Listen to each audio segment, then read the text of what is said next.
কইছিলাম একটু আগে ভাগে দুধটি ফানায় দেওয়ার লাগে এমন ওয়ার টাইমে গেলে বাজারে মানুষ পায়াম।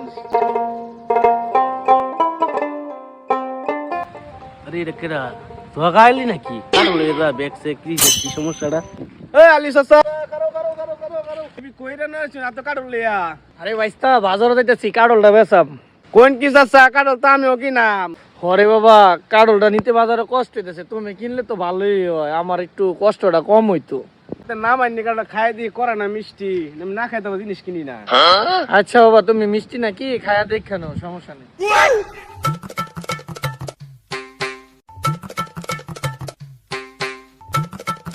বাবা আমার তো রুচি মিষ্টি, এখন এটা কারণটা বেশি মিষ্টি না, মিষ্টি কাটা লোক আনেন যে আমি জানি ঠিক আছে দাদা আনেন, রাগ করি না যে পরে আমি বড় থেকে মিষ্টি কানে পরে নিই। আচ্ছা বাবা।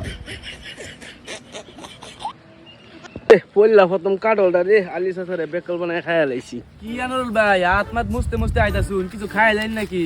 এবার আর কইস না, আলি সাথে কাটল লইছে বকল বানায় খাইয়া লাইছি। কি কইন ভাই, কারো তো আমরা খাই মালিক সাথে কই আছে অনেক। বাজারের দিকে যাইতেছে দৌড় ফাই যাও, নালে গেলে পরে ফাইতা না। চল হ্যাঁ ভাইস্তা কি হইছে কও? কারো তো আমরা কি নাম মানে দেও একটু খাইয়া দিই মিষ্টি নাকি।